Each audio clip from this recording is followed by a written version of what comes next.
Welcome to the life you crave. Simple and sustainable weight loss for women who have better things to do than diet. I'm your host, Leah Pinelli. I help ambitious, badass women stop overeating, overworking, and overgiving to lose weight from a place of love.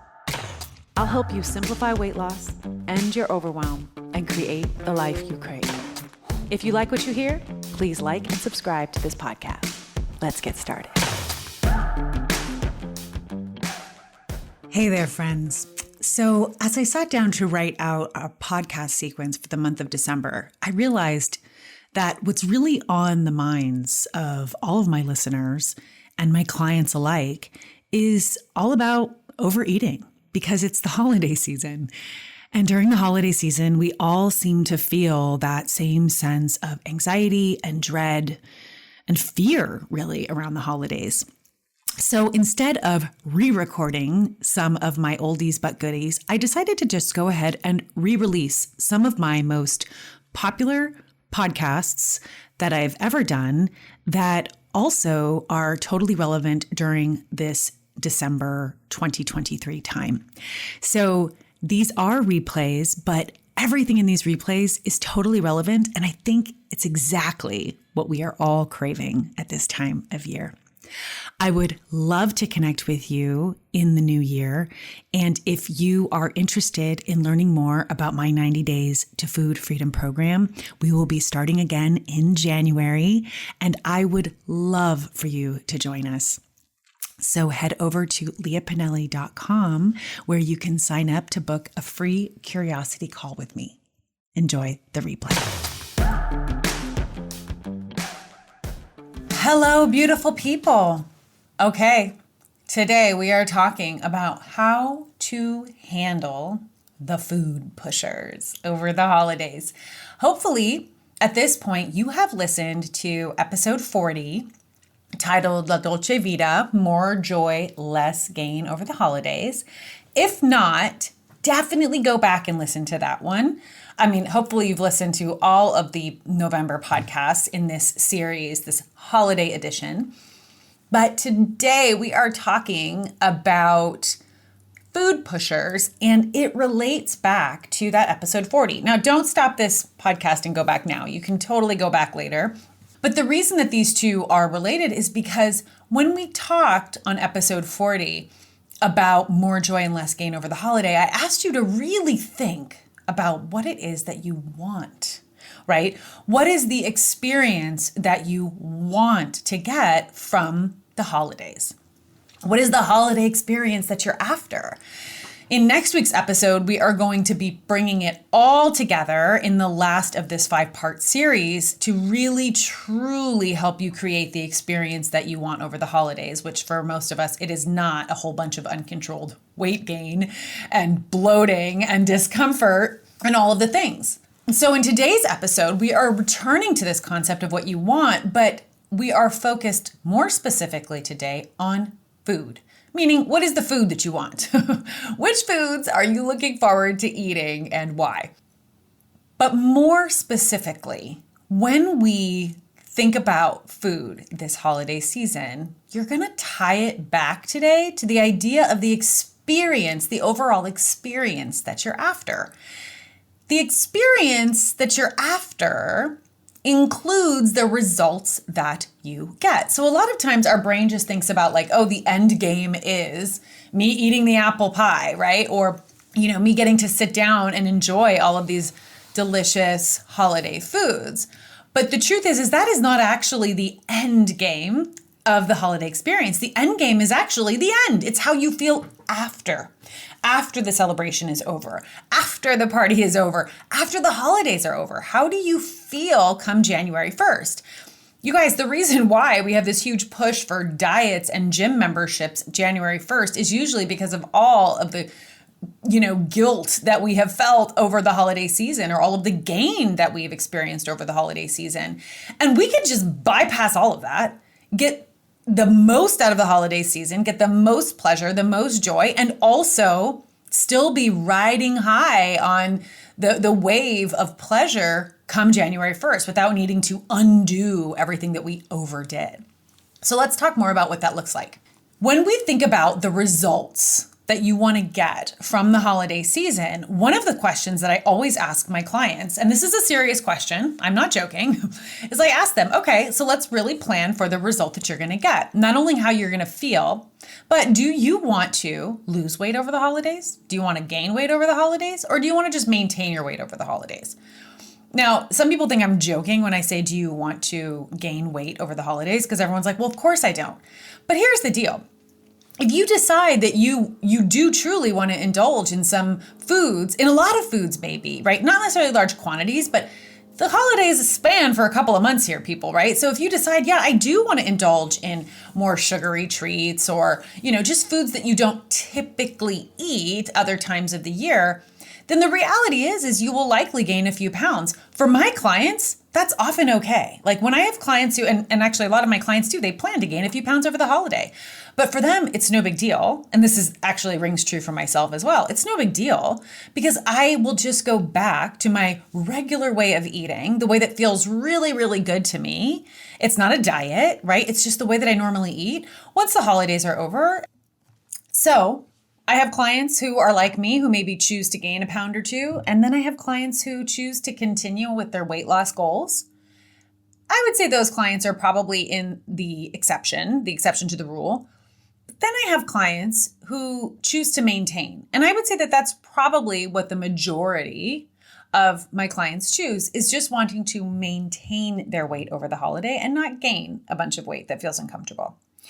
So once you have established for yourself what you want, meaning going back to that episode number 40, do you want more connection over the holidays? Do you want more real pleasure over the holidays? And that would be episode number 41. Once you've figured out what you really truly want from the holiday season, you can then ask yourself, and do I want to lose, gain, or maintain my weight? And then once you've got that all figured out, I'm just going to make this up. Let's say you're like, I want to have more connection over the holidays. I want to explore what real pleasure is to me over the holidays. And I want to just maintain my weight. I don't want to gain. I don't want to lose. Then you get to come up with a game plan for how you're going to achieve it. And that game plan has to include the obstacles, right? Anytime you have a game plan, you have to anticipate how is the other team going to try to keep you from making your goal. Now, in this case, there is no other team, but there are food pushers, right? And food pushers are the people in our lives who love us dearly, who are well-intentioned, but who really, really, really, really want you to try the pecan pie that they spent so much time making, right? Or the ones who load your plate up with tons of potatoes and gravy because that's used to be your favorite. However, you decided that you wanted to make some changes this year to how much you're eating or to what you're eating. So the food pushers, we may love them, we may not, but we all know who they are. All of us have them in our families. And the problem with food pushers is the food pushing will often lead us to make decisions that will then sabotage our goals, right? So if you decided that you want to have real pleasure and more connection over the holiday and you want to maintain your weight, that food pusher is going to show up and is going to really make you stand in your commitment, make you stand in your truth. And that, my friends, can be really, really awkward. So today I'm going to give you 3 ways to handle those pushy food pushers. Okay. Hopefully you have listened not only to the episodes in this month's series on the holiday edition, more joy, less gain over the holidays. But I also hope that you listened to all of September's Back to Basics series. That was a 4-part series that I did back in September. You can go check it out. They're all titled with Back to Basics. And hopefully you did that, because if you did, you know the power of planning. It is so crucial, so important to plan not just what you're eating, but who you want to be with food, especially over the holiday season. So many of us just revert back to who we have been, right? Our old default patterning. And for me, that person was a massive overeater who, as I said in a previous episode, would eat so many mashed potatoes and gravy and stuffing and turkey and cranberry sauce and all the things and pie that I would have to spread out on my mother's living room floor, right? And unbutton my pants because I was so uncomfortable. So once you learn the power of planning, which is I am planning to not be that girl anymore, right? I am not trying to do that anymore. That is not the result that I want. You get to then practice now putting those plans into action, right? And I give you lots of tips and tricks in the Back to Basics 4-part series. So go check that out because I'm not going to repeat them here. I want to dive right in. The holidays are such a great time to practice planning and building trust with yourself.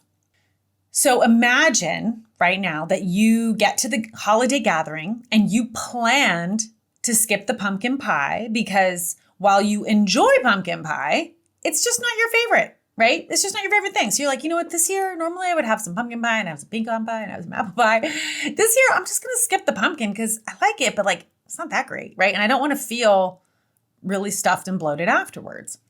Well, then your favorite auntie gives you that oh so disappointed look, right? Like, really? You're not going to eat this pie that I slaved over in the kitchen for all these hours and I made the crust in this special way and I thought about you and right? And so you start to feel bad. So what do?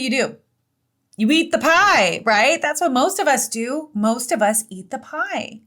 And here's the deal. You're eating the pie that your auntie is so passionate about you eating because you want to get rid of the feeling of feeling bad. So often we think that we are eating that pie because we want our auntie to be happy. And that is a part of it. But we feel badly for our auntie. So we think, I'm going to eat the pie and that's going to make my bad feeling go away. And then she'll be happy so I won't feel bad. But the problem, you guys, is that you still feel bad. It's just that now you don't feel bad about your auntie. She's happy. You ate her pie. Now you feel bad about you. And not only do you feel bad maybe physically because your pants are too tight, but I guarantee you, if you're anything like me, you feel real bad mentally. And you're probably doing the let me beat the crap out of myself dance in your head as you feel stuffed and bloated and uncomfortable. See, the problem here is that anytime we take an action in an effort to make someone else feel good, we are actually just sacrificing our own feeling good, right? It doesn't work. It never works. But guess what? Here's what I want to tell you about your auntie, right? And for you, you might not have this auntie. It might be your mother. It might be your sister. And I'm using actually a whole bunch of female nouns there. But it also could be your dad. It can be your uncle. It could be your kids, right? The thing is when it comes to other members of your family, with the exception of maybe your children, these are grown-ups. Your auntie is a grown woman, right? She's a grown woman. And so if your auntie is hinging her happiness level on whether or not you eat her pie, then guess what? Your auntie has bigger problems, right? This is what we call emotional adulthood. And what I mean by emotional adulthood is once we become adults, we get to recognize that we are actually responsible for our feelings, right? I know as children, we still say this to children all the time, like, oh, did he hurt your feelings? Did that hurt your feelings? Did I hurt your feelings? You hurt my feelings. But the truth is you can't hurt anybody else's feelings. You know why? Because our feelings are the direct result of our thinking. So this is why you can have, for example, two children raised in the same house, and they both hear the same comment from their mother. And one of them feels deeply hurt and sad by it. And the other one, it rolls right off her back. She doesn't even think about it, right? It's because it is our thinking that causes the feeling. So if your auntie is thinking, I made this pie and she's not going to eat it, and that is creating a feeling for her of disappointment, right? It's not because you're not eating the pie that she's disappointed. It's her thought about you not eating the pie that is making her disappointed. And I know that this is not the way that we have been socialized and raised to think this way, but it is the truth, right? It is the truth because your auntie could just as well think, oh, she doesn't want my pie. Okay, no big deal, right? I'm going to go offer it to somebody else. And it just rolls right off her back. But if your auntie is making it mean something about her effort, about her pie, about whatever it is, that's on your auntie, right? That's actually not on you. So this is called emotional adulthood because it's when we recognize that we are actually responsible for our own feelings, that no one else is responsible for our own feelings. So when you recognize that your thinking is creating your feelings, then you realize, okay, so look, my auntie, she may not even care. Or if she does, she'll get over it because that's her job. She's an adult. She is responsible for her own feelings. Guess what? If she doesn't get over it, she's mad at you for the rest of her life, right? Like all because you didn't eat her pie. Like, and of course now I'm being hyperbolic, right? We're going left a little bit with the conversation. It's to make this point, right? Is that she is responsible for her own feelings about your decisions, whether or not you're going to eat the pie or not. And you are responsible for your feelings, right? Your auntie cannot expect you to make her feel good because only her thinking can make her feel good. And you cannot expect that you can in any way make her feel good because it always is going to hinge on her thinking. We've probably all had people like this in our lives where you eat the pie and then you didn't say the right thing about it, right? Or you didn't make the right facial expression or whatever it is, and now she's still upset and hurt about it. So this is where it is so important to really, truly take ownership of your own feelings and let adults, other grown people, take responsibility and ownership for their feelings as well. So here's how I see it, right? If we decide this year, I'm going to let everybody practice emotional adulthood, and I'm not going to people please by eating pie when I really don't want it, or eating, mac and cheese when I really don't want it, right? I'm going to stay true to myself. Then we basically end up having 3 options, right? These are the 3 options that I have identified in my experience when dealing with food pushers. The first option that we all have is we can just decline. We can say no, thank you, right? We can say, I'm going to pass on the pie tonight. Now, I'm not saying you need to pass on the pie. If you plan to eat that pie, you go eat that pie. You enjoy the pie, right? If you didn't plan on it and somebody's pushing you, right? Oh, come on, you got to have a little more, right? We only get this once a year. This is so good. Oh my gosh, I made this special for you. All the things that people say, you can always decline. Hopefully nobody in your house is going to hold you down and shove the pie in your mouth, right? So just notice, even when I'm saying this to you right now, notice what comes up for you. Because a lot of times when I say that, and I know for me, when I first started exploring this option of just declining and letting people be disappointed in my decision, what came up for me was, oh my gosh, I can't do that. I can't say no, right? Like they made this special. They spent so much time slaving over this in the kitchen. I can't say no. And then I asked myself, well, why not? Well, because they'd be disappointed in me. But guess what? That's emotional adulthood. They get to be disappointed in me because here are your 2 options, right? Either they're going to be disappointed in you, so you're going to eat the pie, and then you're going to be disappointed in you. Or they're going to be disappointed in you, you don't eat the pie, and they're still disappointed, but you are no longer disappointed in you. And then you feel uncomfortable, you feel awkward, you feel all the negative feelings around having disappointed someone. So either way, you're going to experience a significant amount of discomfort. You're going to eat the pie and feel uncomfortable, or you're going to say, no, thank you. They're going to be disappointed and you're going to feel uncomfortable by their feeling disappointed, right? So either way, you are going to feel uncomfortable. And this is where I always tell my clients, if you're going to feel uncomfortable either way, either because you didn't eat the pie and so now you've disappointed somebody, or you did eat the pie and you now disappointed yourself, if you're going to feel uncomfortable either way, then why not choose the way that gets you closer to the result that you are after, right? Because if your whole life is geared towards keeping your auntie happy, you are going to be hustling because you don't actually have control over her happiness. But if you decide to shift towards, I'm going to focus on what actually serves me and what makes me happy and what makes me feel good, then you have some control over that. Either way, you're going to be uncomfortable. So let's choose the one that gets you the result you want, which, by the way, was to really, truly connect over the holiday, experience more joy over the holiday, and to maintain your weight. The other piece of this, don't rob your auntie of her opportunity to own her own feelings, right? I like to ask myself sometimes, even if somebody does feel disappointed because I didn't try their food or I didn't eat their pie, how can I connect with them on a deeper level that doesn't have anything to do with food, right? Because a lot of times that's all we want. When we cook for people, it is such a sacred act to cook for other people. Do not get me wrong. But when we place expectations on other people to eat our food just because we cooked it for them, that is an unhealthy relationship expectation, right? So instead it's like, okay, I said no to the pie, but what can I say yes to with her, right? Maybe we can sit and share a cup of tea after dinner on the couch, right? Maybe I can give her a foot massage because she's been in this kitchen cooking so long, right? Or a shoulder rub. Like, are there other ways that you can connect that doesn't have to do with you self-sabotaging? And the other piece of this that I want to say is when we decline and when we are willing to disappoint other people in order to stand in our own truth, when we're willing to do that, I have found that I then inspire other people at the table. Because so many of us are just busy people pleasing all day long. And I don't know if you've had this experience, but when you see someone else say no to something that you wished you had said no to, but you didn't have the courage, and you're like, dang, I could have done that too. I should have done that too, right? Next time I'm going to do that. Studies show that when we are around other people who are overeating, we have a higher tendency to overeat ourselves. And so I say, let me be the example. Let me be the influence, the good influence to help other people maybe. So I don't encourage other people to overeat with my own overeating, right? Or that I don't encourage other people to continue people pleasing with my own people pleasing.